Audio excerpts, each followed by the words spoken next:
Mr. Chair. Yes, Senior Deputy Speaker Gonzales. Mr. Chair, Ma'am Alice, biasa ka Kapampangan? Di taklamo po. Mga niyang pilala kang banduang ngayon eh? Kanti lang po, kanti lang po. Ha? Kanti lang po. Tinatanong ko kung marunong Kapampangan. Marunong magkapampangan. Marunong mga Kapampangan.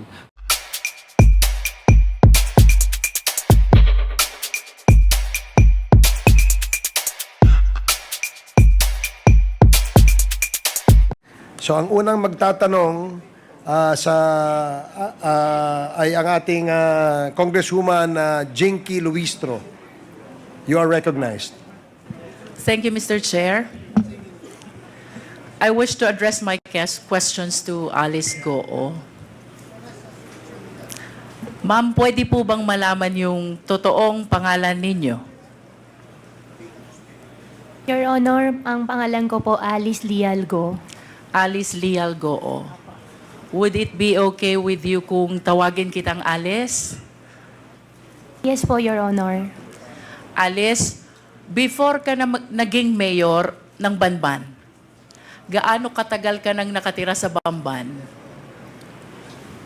Your Honor, hindi ko po maalala yung exact years, pero matagal na po ako sa Bamban. Can you at least give me an approximate length of years? More than 10 years ba o more than 20 years? More than 20 years po. More than 20 years. And you will agree with me that 20 years stay in Bamban is really long enough. Diba? And I would assume also na imbibe mo na ang kultura, ang pamumuhay, at maging ang ugali ng mga taong nakatira sa Bamban. Tama ba ako? Can you please enlighten us? Ano ang kabuhayan doon sa Bamban 20 years ago? Your Honor, nakatira po ako sa Bamban, pero as what I mentioned din po sa Senate before, nasa loob lang po kami ng farm ng piggery, hindi po kami masyado lumalabas, pero as what I understand naman po sa municipality po ng Bamban ay farming po. Farming is the main industry in Bamban. Ma'am, if I'm not mistaken po, farming and quarry. Farming and quarry. Alin ang mas lamang? Yung bang farming or yung quarry? Your Honor, tingin ko po farming. Kasi And marami pong farmers. mas marami ang farmers kesa sa mga quarry workers. Tama ba? Yes po, ma'am. That was 20 years ago. Now let's move a little forward. 10 years ago, kumusta ang buhay sa Bamban? I believe 10 years ago, ganun pa rin po, Your Ganun Honor. pa rin. Opo. So would you agree with me if I would say, kung anong buhay ng mga taga-Bamban 20 years ago, ganun pa rin ang buhay nila 10 years ago? Yes po, Your Honor. How about before you became a mayor? Anong kabuhayan sa Bamban? Ang kabuhayan po sa Bamban, maliban po doon sa na-mention ko po na farmer, ay meron din po ibang nagtatrabaho po sa Clark as workers po. And would you say na ang buhay sa Bamban for the length of 20 years, madali ba o mahirap para sa mga mamamayan ng Bamban? What do you think? From the point of view of an ordinary resident of Bamban, bago ka naging mayor, how do you appreciate the life in Bamban? Madali ba? Masagana ba? Mahirap ba? I believe, Your Honor, hindi po madali para sa kanila at tingin ko rin po, marami pa rin po yung mahihirap. So, you will agree with me if I would say, mahirap ang buhay sa Bamban. Your Honor, tingin ko po hindi naman po lahat, pero for sure po meron po. Alin ang mas lamang, ang mahirap o ang mayaman? Your Honor, mas lamang po ang mahirap. Mas lamang ang mahirap. And soon enough, Mayor, tumakbo ka bilang Mayor, di ba? Tama bang isipin na because of your observation, na mahirap ang buhay sa Bamban, na antig ang kalooban mo, naawa ka sa mga tao, nangarap ka para sa kanila ng kaginhawahan. Tama ba yun, Mayor? Your Honor, that's one of the reason din po.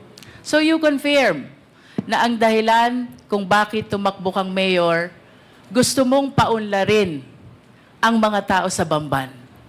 Your Honor, that's one of the reason po, opo. May I know, Mayor, nung na-elect po ba kayo, ano pong type of municipality ang Bamban as to income classification? Your Honor, second-class municipality po. Second-class municipality. And if you still remember, magkano ho ba ang kita ng LGU ng Bamban being a second-class municipality? Your Honor, I have no figure po and hindi ko po maalala po yung data po.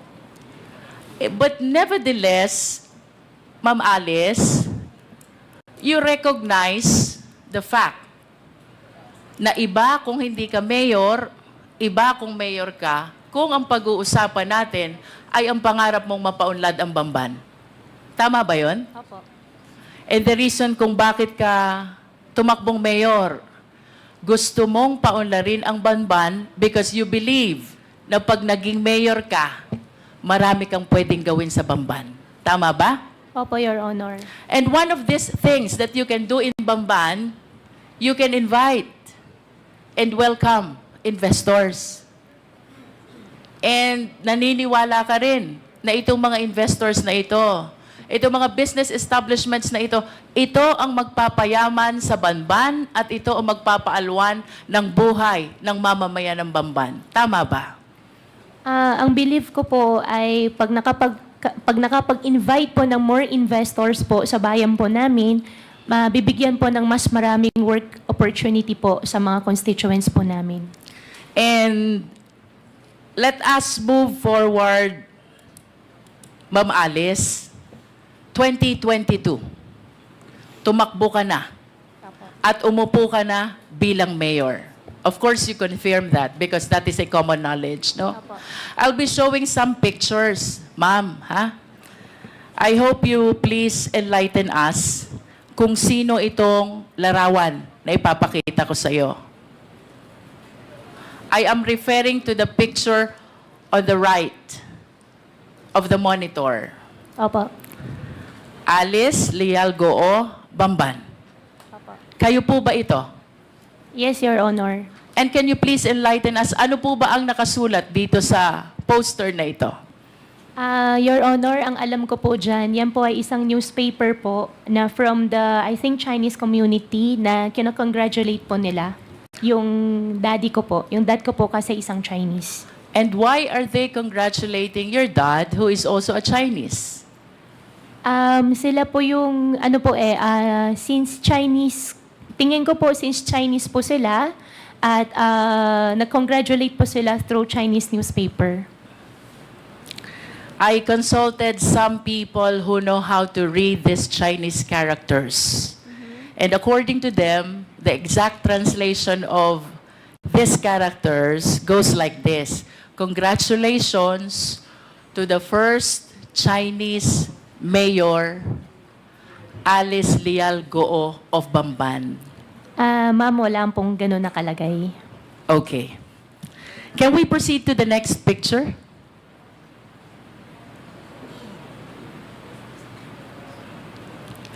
Can you please enlighten us who is in this picture? Ma'am, for that question po, I think I cannot answer. I invoke my right against self-incrimination since may pending case po sa akin about the citizenship. About the citizenship. But would you agree with me if I would say, kamukha mo yung nasa picture? Ma'am, I will not confirm po. Let us proceed to the third picture.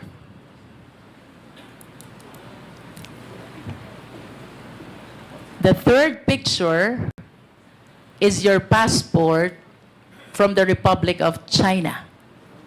Do you confirm this? Ma'am, I'm not confirming it. I have 8 pending cases on the court. I invoke my right against self-incrimination po, ma'am. Sorry po. Nonetheless, Mr. Chair, I wish to manifest that the third picture is the picture of the passport of Alice Guo, issued by Chinese government, where the name of her mother, Lin Wenyi, is indicated, and she is described as the dependent of a holder of special investor resident visa. The mother is even described as from Fujian province. And I wish to go back to the first picture. Miss Alice Guo was described also as from Fujian province.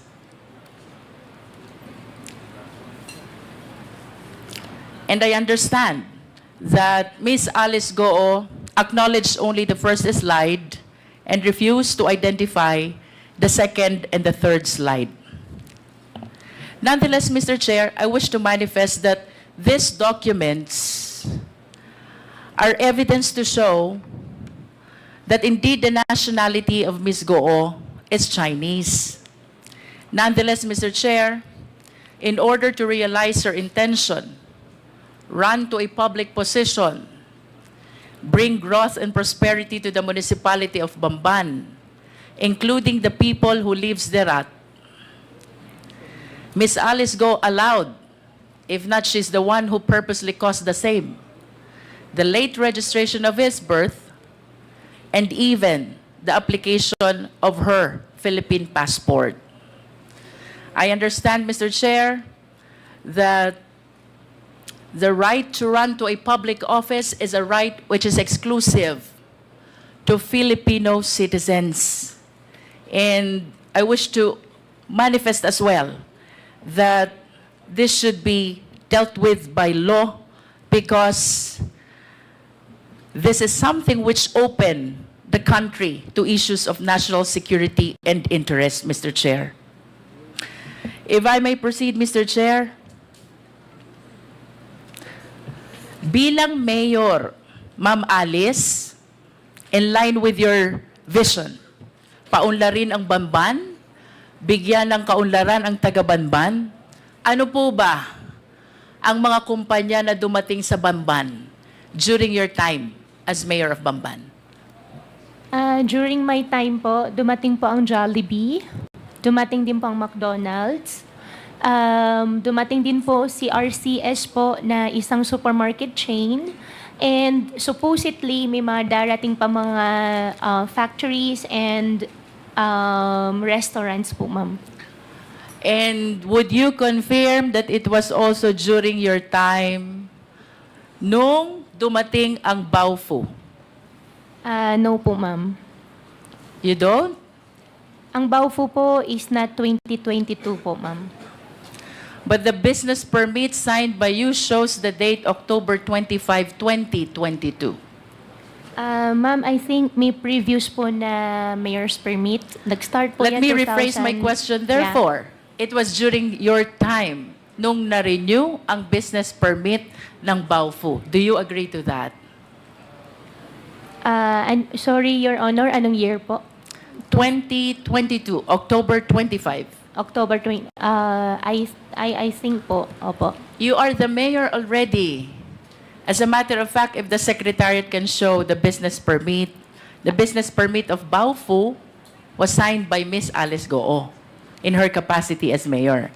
And would you confirm as well na yung Zunyu One Tech dumating din at naisuhan ng business permit during your time? Your Honor, I issued the mayor's permit for Zunyu 1 because meron po silang packer license po na pinakita po sa amin. May we direct the resource speaker, Mr. Chair, to limit her answer to the question. The question, Ms. Alice Guo, is, pinatototohanan mo ba na sa panahon mo bilang mayor, June 27, 2023, na-create ang Zunyu 1 at na-issue ang business permit? Your Honor, I issued the permit for Zunyo 1 with the attachment of PAGCOR license po nila. But you confirmed that you issued the business permit. I issued the business permit with the attachment po ng PAGCOR license po nila. Thank you. Thank you How po. about Hongsheng Corporation? When was this established? Your Honor, for Hongsheng, I'm not sure with the exact date po. And you will agree with me also that during the Senate hearing, etong tatlong kumpanyang ito, whenever you are being interpellated, palaging nababanggit. Yes po. Tama ba? Yes po. Can you enlighten us? Ano po ba ang naging koneksyon, partisipasyon nyo dito sa tatlong kumpanyang ito kung bakit parating nababanggit ang mga kumpanya na to? Your Honor, I think 2018 or earlier, hindi lang po talaga ako sure sa exact year, the land of the Baofu belongs to me. And I sold... What year is that, Miss Alice? Your Honor, 2018 or 19. 2018. You are the owner of the land of Baofu. Of the land. 2018. Yeah, 18 or 19. You are not yet the mayor. I'm not yet the mayor. Okay. And 2021, I divest the entire property to the corporation po. And can you please cite the exact date when you divested yourself of your interest in Baofu? 2021. September 21, 2021. I believe so po, ma'am. And that is 7 days before you filed your certificate of candidacy for mayor of Bamban. Okay.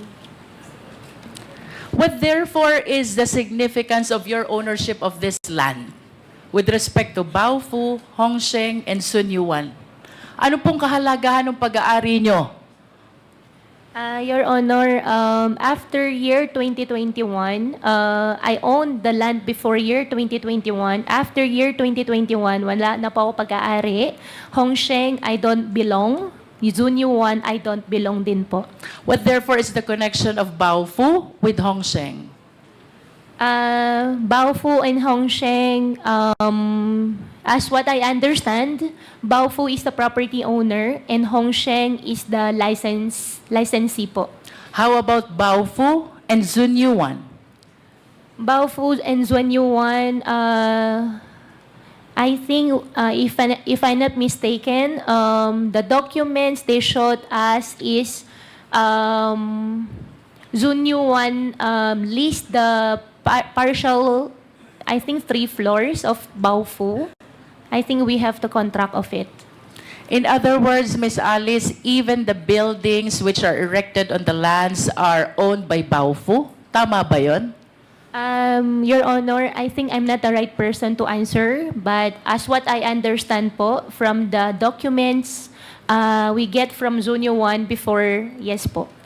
You mentioned earlier sometime in 2018 to 2019, ikaw ang may-ari ng lupa. Yes, ma'am. Then sometime thereafter, nilipat mo sa Baofu.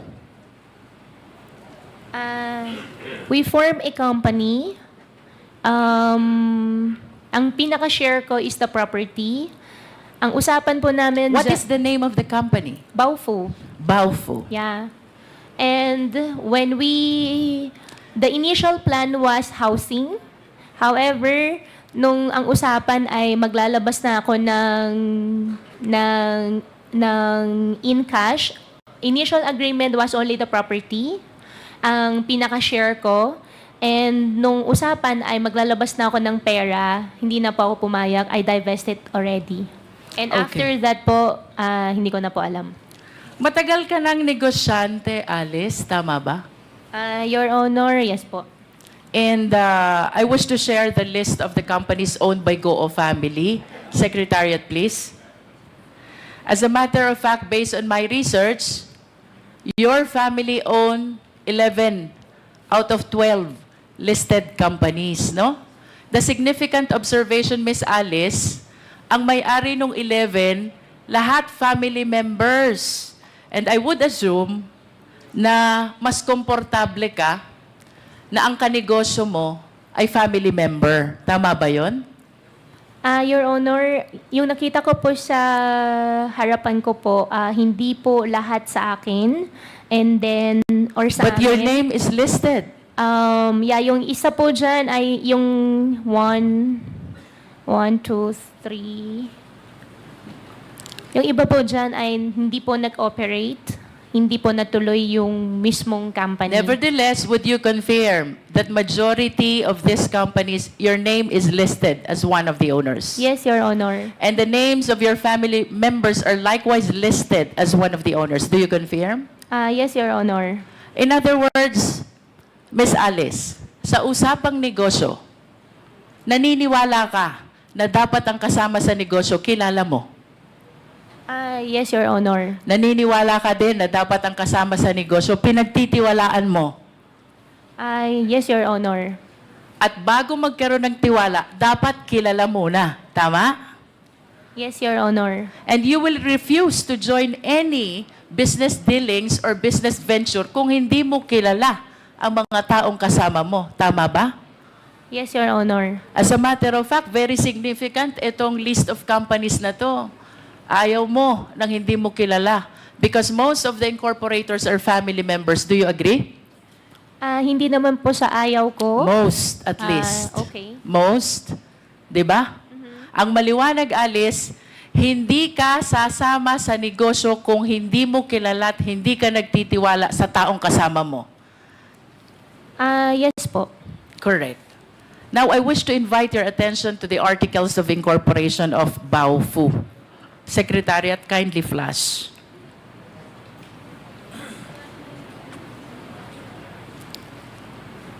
Nakikilala mo ba itong dokumentong ito?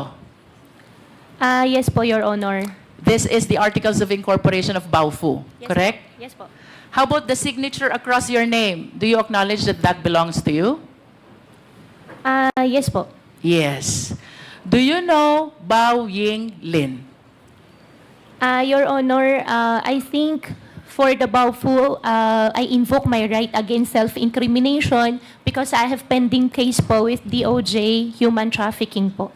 Pero kanina lang, ang sabi mo, Miss Alice, you will not join any business venture unless kilala mo at pinagtitiwalaan mo ang mga tao na fellow incorporators mo.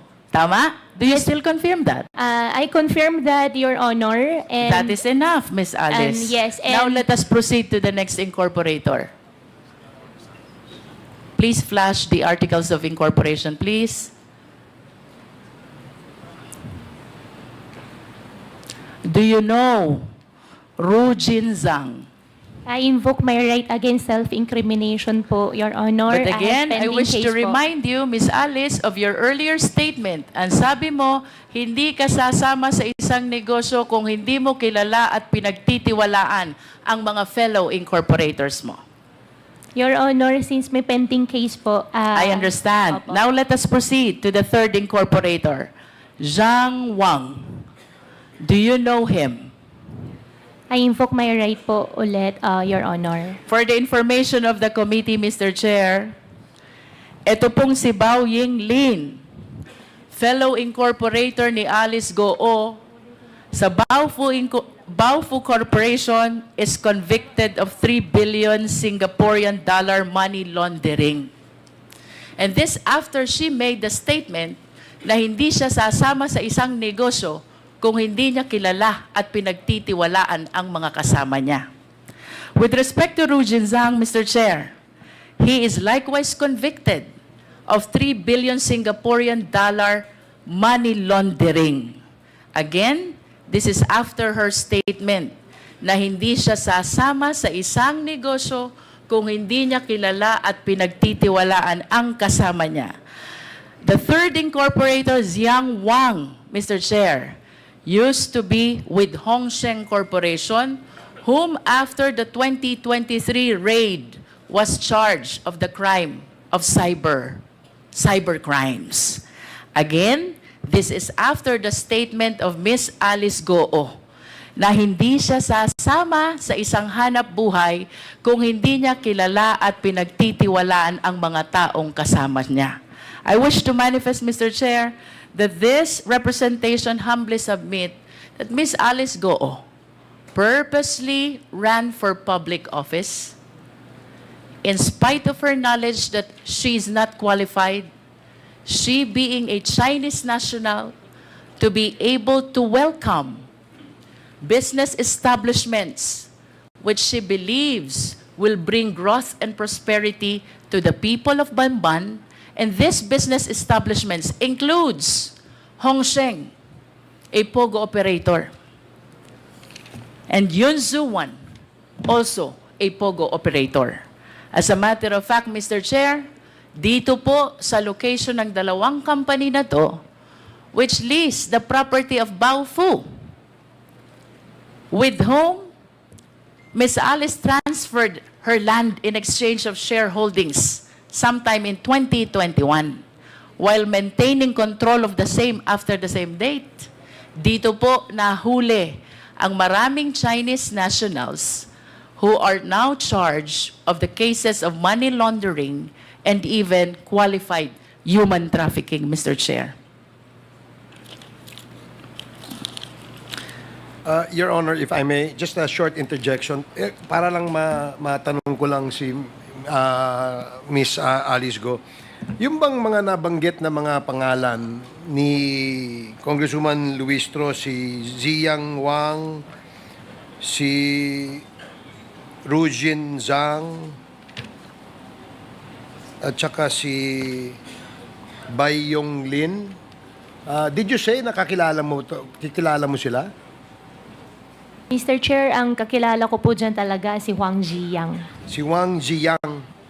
So, is this the same Wang Ziyang na nabanggit ni Congresswoman Luistro na na-convict sa money laundering?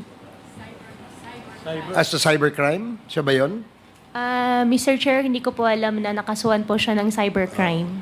Okay. So, ito ba sila ay galing sa isang probinsya sa China?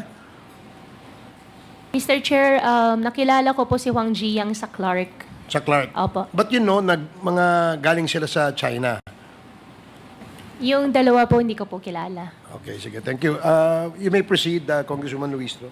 There are speculations, Miss Alice, na itong Hongsheng, ang Baofu, Zunyuan, and you are one and the same. Do you agree?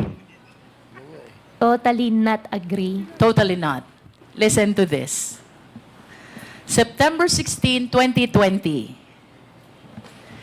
you signed the application in the Sangguniang Bayan of Bamban in behalf of Hongsheng, applying for franchise, license, and permit.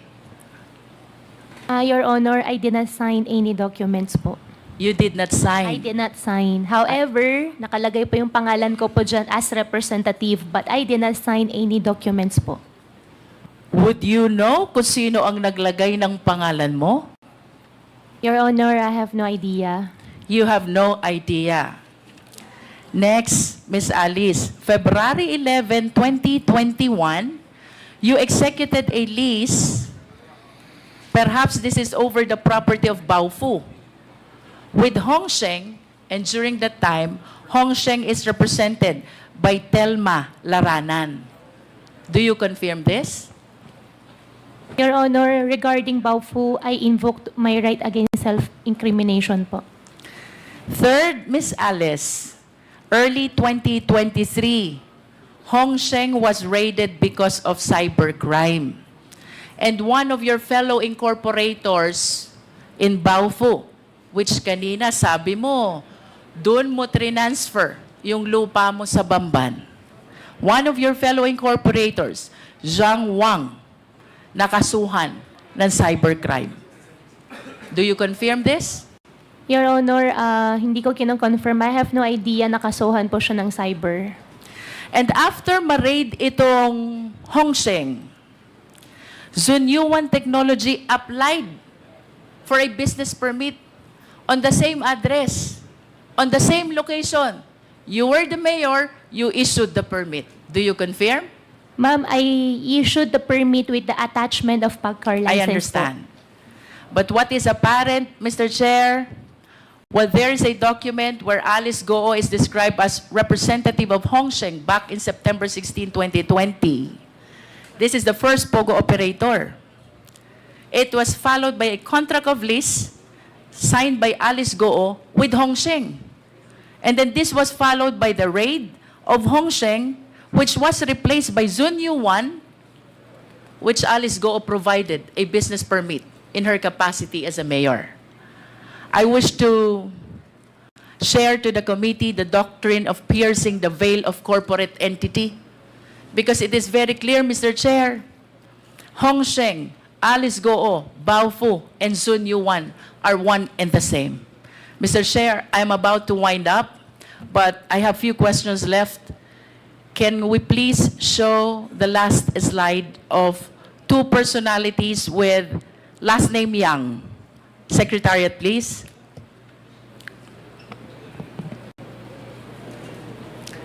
Alice, kilala mo ba to?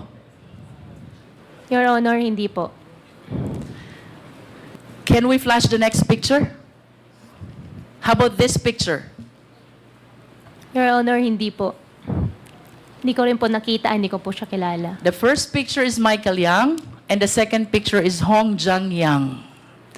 My question for you, bakit may joint account si Hong Jiang Yang, kapatid ni Michael Yang, at si Yu Zhengkan, na manager ng Hongsheng?